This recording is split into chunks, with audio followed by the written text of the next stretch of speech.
for joining us. I'm Mitchell Ringos.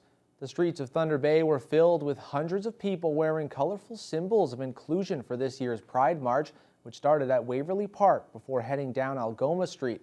The parade was full of those who preached love and acceptance while pushing back against anti-LGBTQIA2S+ sentiment that has shown itself in Thunder Bay as of late. Carl Langdon has the details. Thunder Bay's 2023 Pride March saw a greater number of attendees than any other previously held in the city, and the atmosphere of celebration and acceptance permeated the air under a bright sunny day. A large number of families attended, many of who were there to show solidarity for family, friends, and neighbors who identify as members of the LGBTQ2S+ community. Actually, I'm trying to explain the flag to my daughter, who was talking about all the beautiful colors, and I said that there are beautiful colors on the flag, just like there are beautiful people in the world. Exciting! This is my daughter's first Pride Parade, and yeah, it's just exciting to be able to make her a part of that, and to see all of the other kids out here, and just so many families, and yeah, feels really great. Speaking to members of the crowd at the march's destination, the Red River Road Pride Street Fest, it was clear that the event was attended by residents of the region and tourists alike. A significant number of vendors, community organizations, and even political interests hosted visitors under their tents, shielded from the hot sun.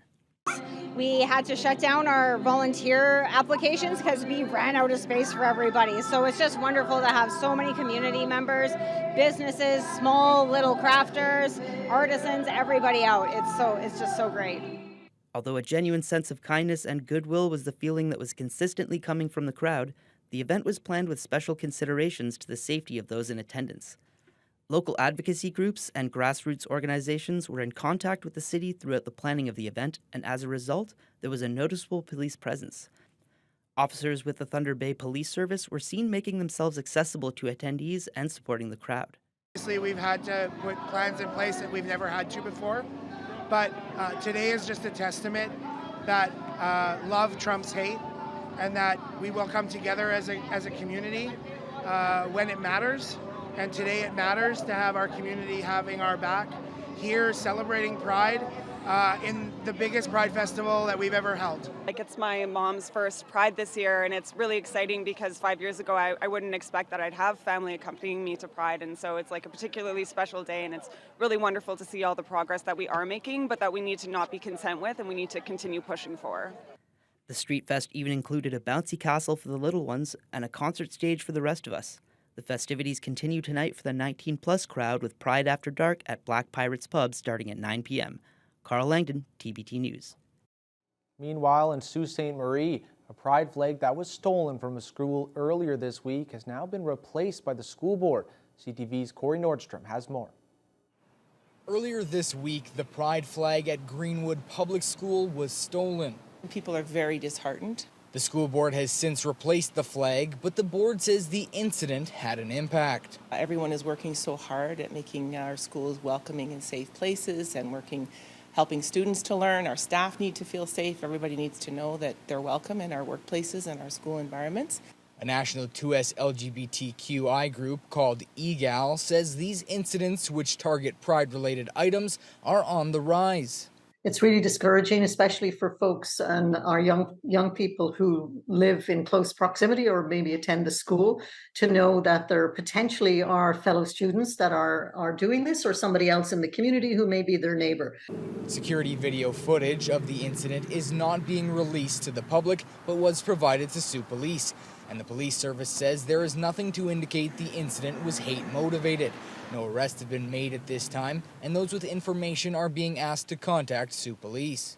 We will proceed with pressing charges. So the video did give us some pretty clear pictures of individuals with the flag, some vehicles on the property. So I'm very hopeful that the police will be able to identify who these individuals are.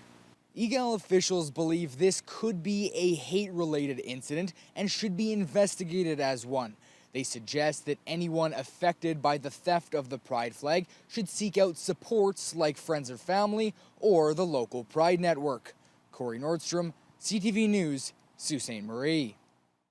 Unifor announced a partnership with the Tears for Hope Society this afternoon, which is a BC-based organization that serves to raise awareness around missing and murdered Indigenous women, girls, and two-spirited peoples. The ceremony held at Patterson Park began with an opening prayer from Elder Brenda Mason and heard from newly elected Chief of Fort William First Nation Michelle Solomon. A women's drumming group, the Sisters of Turtle Island, performed for the crowd, many of who were Unifor members. The topic of missing and murdered Indigenous women, girls, and Two-Spirited peoples is an ongoing discussion, and although the partnership was announced today at events across the country, the local relevance was certainly not lost.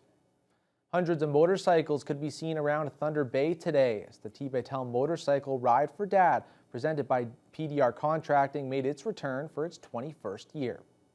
The event saw plenty to do throughout the day, with a hot buffet breakfast earlier in the morning, followed by over 200 riders simultaneously kick-starting their engines to parade down Arthur Street. All funds raised at the event are in support of the Northern Cancer Fund for prostate cancer, which over 21 years has raised around $1.2 million, with a goal to raise $40,000 this year alone. John Pascuzzo has been riding the event for the past 20 years after his brother passed away from kidney cancer. Pascuzzo says his family has advocated for prostate cancer over the years as well, and spoke about the impact this event continues to have in Thunder Bay. The biggest part, is the raising the funds for prostate cancer research, and this event has always been well attended, and we've done a pretty good job in the city of bringing the awareness of prostate cancer to the community. So the money is going to the Northern Cancer Fund, so it's going to be going directly to prostate cancer care here in Thunder Bay, and the advancement of the technology, the research, and better prognosis for patients. To finish off the day, the riders enjoyed the scenic poker run in and around the city, followed by an awards ceremony. Organizers and attendees were thrilled with how the ride turned out and can't wait to do it all over again next year. The Lakehead Region Conservation Authority has recently installed a unique floating dock at Hazelwood Lake. It comes with an attached kayak launch that will allow getting in and out of kayaks and canoes much more convenient. The launch keeps the craft stable throughout the entering and exiting process, meaning there's almost no risk of tipping, and it has notches along the top that allows kayakers to use their paddle to pull themselves forward out of the dock and into the water.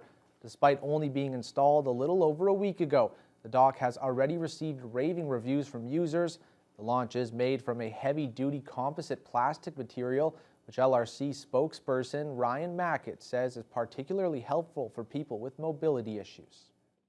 People living with disabilities, there's already a lot of roadblocks and obstacles in their way for enjoying nature areas. And I mean, it's very difficult to make nature trails and natural conservation areas fully accessible.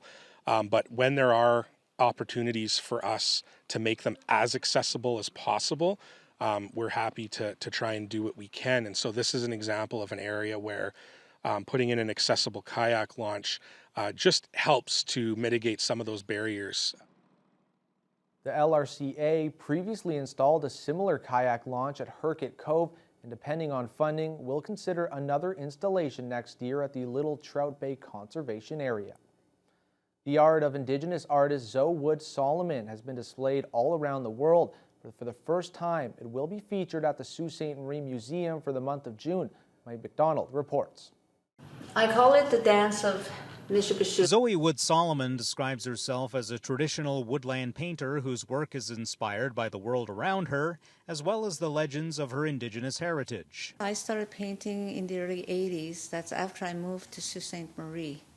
Before I was just sketching, and then when my husband saw what I was doing, he encouraged me to paint. Wood Solomon says painting changed her life in many ways, adding she never thought it would lead to the recognition she would eventually receive. When I first started showing my art in Toronto, I wouldn't speak to people. I would just paint, and I would think, if they're brave enough to say hello to me, I'll look up and talk to them.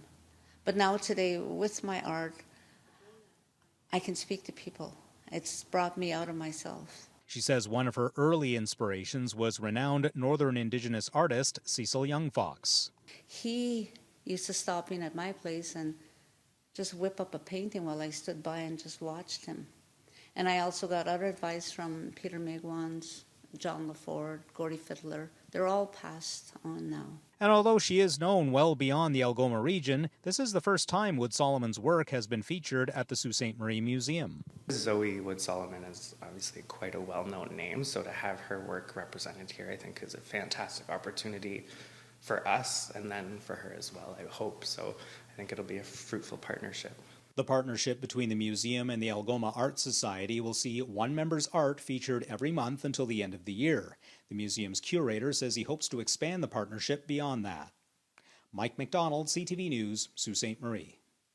We're now joined by sports anchor Mike Lang. We start with the Border Cats, who are back in town. Exciting. I know we're all going to be out at the game later today, but just a couple hours and there we go.